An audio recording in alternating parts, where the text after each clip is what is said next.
जय हिंद मित्रांनो, काही दिवसापासून सुट्टीवर असल्यामुळे मी तुमच्यासाठी व्हिडिओ बनवू नाही शकलो. परंतु एसएससीजीडीचे जे आता सध्या पेपर चालू आहे त्याची लेटेस्ट माहिती तुमच्यासाठी घेऊन आलेलो आहे. जर तुम्ही पेपर दिला असेल तरी तुमच्यासाठी हा व्हिडिओ कामीचा आहे आणि जर तुम्ही पेपर देणार असेल तरी हा व्हिडिओ तुमच्यासाठी खूप उपयोगी ठरू शकतो. कारण की या व्हिडिओमध्ये आपण बघणार आहे की नेमका पेपर कसा येत आहे, पेपरमध्ये कोणते प्रश्न विचारले जात आहे आणि कोणत्या गोष्टीवर तुम्हाला जास्त ध्यान देणं गरजेचं आहे राहिलेल्या टायमामध्ये.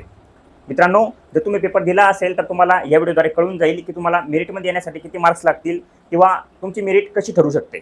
मित्रांनो, एक गोष्ट लक्षात ठेवा, आता सध्याच्या घडले जे पेपर चालू आहे एसएससीजीडीने जे मागील जे पेपर घेतलेले आहे त्यापेक्षा या पेपरमध्ये काही वेगळ्याच प्रकारचे प्रश्न विचारले जात आहेत. सर्वात पहिले तर हिंदी ग्रामर. मी काही मुलांना फोन केला होता, ज्या मुलांनी पेपर दिले त्यांना विचारण्यात आलं की नेमकं हिंदी ग्रामर कसं येते. तर जे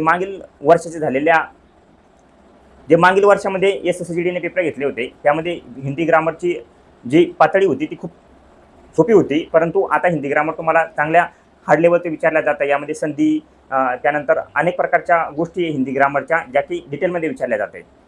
तुम्ही पहिले हिंदी ग्रामर हे मराठीत पण देऊ शकत होते, परंतु तुम्हाला आता हिंदी ग्रामर हिंदीमध्ये द्यावं लागत आहे. आणि एक गोष्ट लक्षात ठेवा की पेपरमध्ये जे के थोडं नॉर्मल येत आहे, मॅथची जी पातळी जी मागायच्या वेळेस होती तीच आहे आणि रिजनिंगची जी पातळी आहे ती पण मागायच्या वेळेस जी होती तीच आहे. तर याचा अर्थ हा आहे की तुमची जी मेरिट आहे ती पण त्याच बेसिसवर लागणार आहे ज्या बेसिसवर पेपर येत.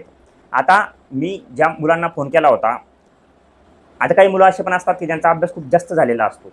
ज्यांचा अभ्यास खूप जास्त झालेला आहे त्यांना पेपर एकदम सोपा वाटतो आणि ज्या मुलांनी बिना अभ्यास करता ते पेपरला गेलेले आहे त्यांना त्याच पेपरची जी तोच पेपर हा खूप कठीण वाटायला लागतो.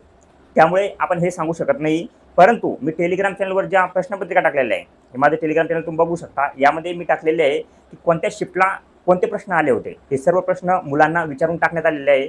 कोणत्याही प्रकारचे तुमचे जे प्रश्न आहे अजून ऑफिशियली आलेले नाही आहे. जवळ फक्त मुलांनी जे सांगितलं आहे बाहेर आल्यानंतर सेंटरच्या की आम्हाला हे प्रश्न आमच्या ध्यानात आले, तेच हे प्रश्न PDF स्वरूपात मी टेलिग्रामवर टाकले आहे. तिथे जाऊन तुम्ही बघू शकता की कशा प्रकारचे प्रश्न तुम्हाला विचारण्यात आलेले होते.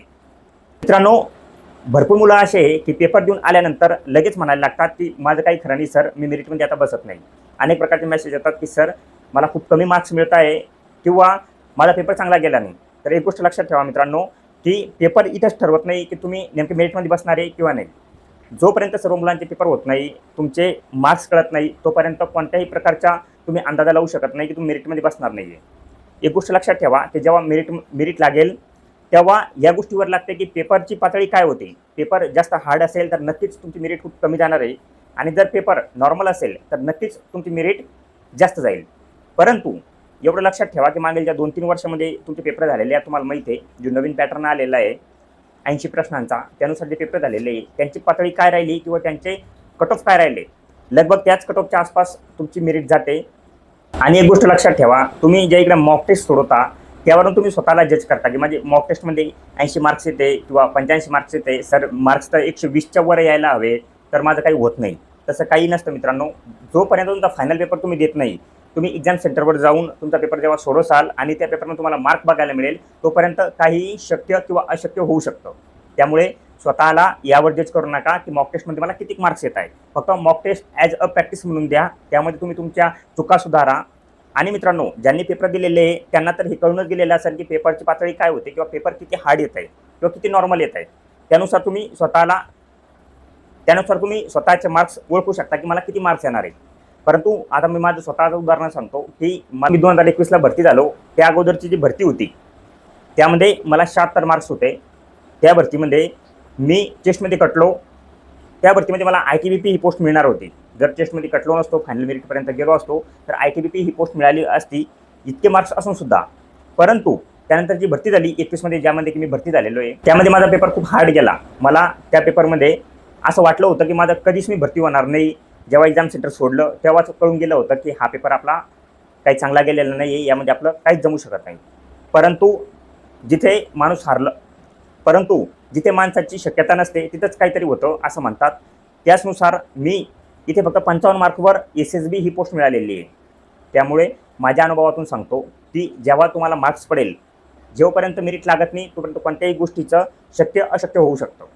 आता बघा, 55 मार्क्सवर माझे नॉर्मलायझेशनला 4 ते 5 मार्क्स वाढले आणि माझे जे 57-58 मार्क्स झाले होते तितक्यावर मला SSB ही पोस्ट मिळाली आणि 0.45 मार्क्स जर अजून असते तर CISF पण मिळू शकली असती.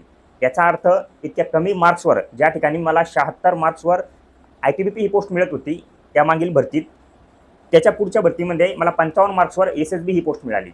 याचा अर्थ नक्कीच त्या टायमाला पेपरची कठीणाई खूप जास्त कठीण होता पेपर. त्या टायमाला 100 मार्क्सचा पेपर होत होता. त्यानुसार मी सांगत आहे तुम्हाला. त्यानंतर पॅटर्न बदलला व 80 प्रश्नांचा म्हणजे 160 मार्क्सचा पेपर व्हायला लागला. मी तुम्हाला जे सांगितलं, माझ्या टायमाला 100 मार्क्सचा पेपर होता. तर लक्षात ठेवा मित्रांनो, काही होऊ शकतं. तुम्हाला जोपर्यंत तुमची मेरिट लागत नाही तोपर्यंत तुम्ही ठरवून नका घेऊ की मी या भरतीतून बाद झालो. अभ्यास चालू ठेवा. लक्षात ठेवा, SSCGDची भरती ही प्रत्येक वर्षाला येत आहे, तर तुम्हाला नक्कीच पुढच्या वर्षी चान्स मिळेल. जर तुम्ही आता शेवटपर्यंत अभ्यास चालू ठेवला, जसं की ग्राउंड किंवा फिजिकल होईपर्यंत तुम्ही टिकले, मेरिटमध्ये टिकले, त्यानंतर फिजिकलच्या मेरिटनंतर तुम्ही मेडिकलच्या मेरिटमध्ये टिकले व तुम्ही फायनल मेरिटला जरी आऊट झाले, परंतु तोपर्यंत जर तुमचा अभ्यास चालू असेल तर येणारी नवीन भरती पण तुमच्यासाठी एक संधी बनू शकते. त्यामुळे अभ्यास सोडायचा नाही, अभ्यास पण चालू ठेवायचा, तुमचं फिजिकल पण चालू ठेवा. आणि लक्षात ठेवा की मेडिकलसाठी मी जे व्हिडिओ बनवले ते बघून घ्या. मेडिकलसाठी काय लागतं तुम्हाला नेमकं क्रायटेरिया. एक गोष्ट लक्षात ठेवा, आता ज्या मुलांचा पेपर झालेला असेल त्यांनी थोडं फिजिकल करायला काही हरकत नाही. ज्या मुलांचं वेट जास्त असेल त्यांनी जास्त फिजिकल करा, कारण की जेणेकरून वेट पण मेंटेन असायला हवं. आणि ज्या मुलांचं वेट कमी असेल त्यांनी एक टाईम फिजिकल केलं तरी चालेल. मी पहिलं पण सांगितलेलं आहे, SSCGDमध्ये फिजिकल इतकं इम्पॉर्टंट नसतं. जर फिजिकलमध्ये तुम्ही फक्त ॲव्हरेज पण असाल तर चालून जाईल. फिजिकलमध्ये 2च गोष्टी खूप मेन असतात. एक म्हणजे तुमची हाईट भरणे आणि दुसरी म्हणजे तुमची चेस्ट भरणे. या 2 गोष्टीमध्ये तुम्ही जास्त बाद होण्याची शक्यता आहे, कारण की यामध्ये काहीच केलं जात नाही. आता भरपूर मुलांचा प्रश्न असतो की सर रनिंग, तर लक्षात ठेवा यामध्ये रनिंग खूप सोपी आहे. ही जी रनिंग आहे मित्रांनो, जसं की आपण पायी दिंडीत जातो किंवा अनेक ठिकाणी असं असतं की आपण पायी पण यापेक्षा जास्त चालतो. 24 मिनिटामध्ये 5 किलोमीटर रनिंग ही खूप नॉर्मल रनिंग मानली जाते. जो एक शरीराने सुदृढ व्यक्ती आहे तो 100% जर समजून घ्या 25 वर्षाचा 30 वर्षाचा व्यक्ती पण असेल, त्याला जरी तुम्ही 24 मिनिटामध्ये 5 किलोमीटर अंतर पार करायला दिलं तर तो नक्कीच पार करतो. याचा अर्थ असा आहे की 250 मुलांमध्ये एक 90 मुलांची किंवा 80 मुलांची बॅच असते. त्यामध्ये जर तुम्हाला जेव्हा 5 किलोमीटर मारायला तुम्ही पळसाल तर नक्कीच तुमच्या अंगामध्ये इतकी फुर्ती असते की तुम्ही ते 5 किलोमीटर अंतर 18, 19, 20 मिनिटातच पार करून टाकता. ही काही तुमची वनरक्षकची भरती नाही आहे की जिथे तुम्हाला 16-17 मिनिटातच 5 किलोमीटर मारणार आहे. इथे तुम्हाला 24 मिनिटं पुरेपूर भेटणार आहे. त्यामुळे टेन्शन घ्यायचं नाही, जास्त फिजिकलवर लक्ष द्यायचं नाही. ज्या मुलांचं ॲव्हरेज वेट असेल त्यांनी एक वेळेस फिजिकल केलं चालेल, आणि ज्यांचं वेट जास्त असेल ते थोडं रनिंग जास्त करू शकता. आणि चेस्टवर जास्त लक्ष द्या, कारण की चेस्ट ही अशी गोष्ट आहे जी जर तुमची भरली नाही तर तुम्ही डायरेक्ट बाद होता. आणि त्यानंतर हाईट, तर हाईट तर आता आपण काही जास्त वाढू शकत नाही, परंतु तरी सूर्यनमस्कार घालत राहा. त्यानंतर 1 मायक्रोसेकंड जर तुमची हाईट कमी पडत असेल तर त्यावर तुम्ही काही उपाय करू शकता. ते नक्कीच तुम्हाला दुसऱ्या एखाद्या व्हिडिओमध्ये सांगेल. तुम्हाला याच्या व्यतिरिक्त कोणत्याही प्रकारची माहिती लागत असेल तर नक्कीच कमेंटमध्ये विचारू शकता. मित्रांनो, काही छोट्या मोठ्या अपडेट असतात ज्या की मी टेलिग्राम चॅनलवर देत असतो. हे माझं टेलिग्राम चॅनल आहे, यावर जाऊन नक्की जॉईन व्हा. इथे मी तुम्हाला जे मुलांचे कमेंट असतात, मुलांचे साधारणतः प्रश्न असतात, त्या प्रश्नांची उत्तरं देण्याचा प्रयत्न करतो. त्यामुळे यालाही नक्की जॉईन करून घ्या. आणि SSCGDच्या नोकरीविषयी कोणतीही माहिती तुम्हाला जर लागत असेल तर नक्कीच तुम्ही कमेंटमध्ये विचारू शकता. नेक्स्ट व्हिडिओ तुम्हाला कशावर हवा तेही सांगा.